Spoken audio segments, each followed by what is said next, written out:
মন্ত্রীদের জন্য ন্যূনতম 10 লাখ টাকা তাদের বেতন হওয়া উচিত, এমপিদের 5 লাখ টাকা বেতন হওয়া উচিত। এমপিদেরকেও তাহলে সরকারের 5 বছরে একটা গাড়ি প্রোভাইড করতে হবে। এখন আমার ওই রুট লেভেলের কনস্টিটিউয়েন্সিতে যাওয়ার জন্য আমার একটা ভালো বাহন দরকার, কারণ রাস্তাঘাটের যে অবস্থা, তো সেই ক্ষেত্রে ভালো একটা গাড়ি যদি বাজারে কিনতে যাই সেই সক্ষমতা তো আমার নাই।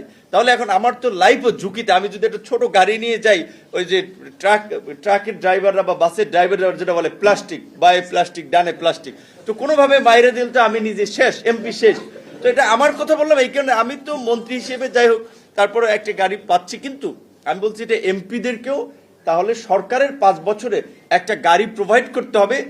যতদিন সে এমপি থাকবে ততদিন সেই গাড়ি ব্যবহার করবে, সরকারি আপনার সচিবদের মতো অন্যান্য অফিসারদের মতো। এমপি নাই, সেই গাড়ি জমা দিয়ে যাবে পরিবহন পুলে, কিন্তু একটা গাড়ি থাকা দরকার।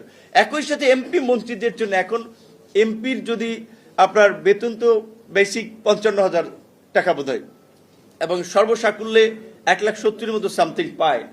মন্ত্রীর 1,05,000 টাকা, প্রতিমন্ত্রী 92,000 টাকা। প্রকৃত অর্থে এখন ধরেন মানুষের ডিমান্ড কি, যে সে তো মন্ত্রী বা প্রতিমন্ত্রী, এলাকায় গেলে অমুকের এই চিকিৎসার জন্য সহায়তা প্রয়োজন, অমুকের বিয়েতে আপনার মেয়ে বিয়ে দেবে সেখানে একটু সহযোগিতা প্রয়োজন, যুব সমাজ তরুণ সমাজ আসে, তারা একটা খেলা সারছে, তাদের একটা পুরস্কার মোটরসাইকেল এমপি সাহেব দেন। এখন এই যে চাপ, এইটা এমপি সাহেব কোথা থেকে দেবে? এইটা দেওয়ার জন্য যাদের টাকা পয়সা আছে জমিদার ছাড়া বাকিদের পক্ষে সম্ভব না।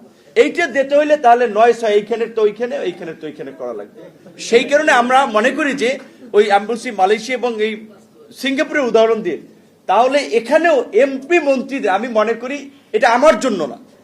আমি এখন এমপি প্রতিমন্ত্রী আছি, পরের টার্মে তো নাও থাকতে পারি। মন্ত্রীদের জন্য ন্যূনতম 10 লাখ টাকা তাদের বেতন হওয়া উচিত, এমপিদের 5 লাখ টাকা বেতন হওয়া উচিত। এই যে এই করে বললাম যে বিরোধী দলের অনেকে বললে, বা আবার আমরা বললাম অনেক পলিটিক্স হতে পারে যে সে এমপি হয়ে তার বেতন বাড়াই নিতে চায় না।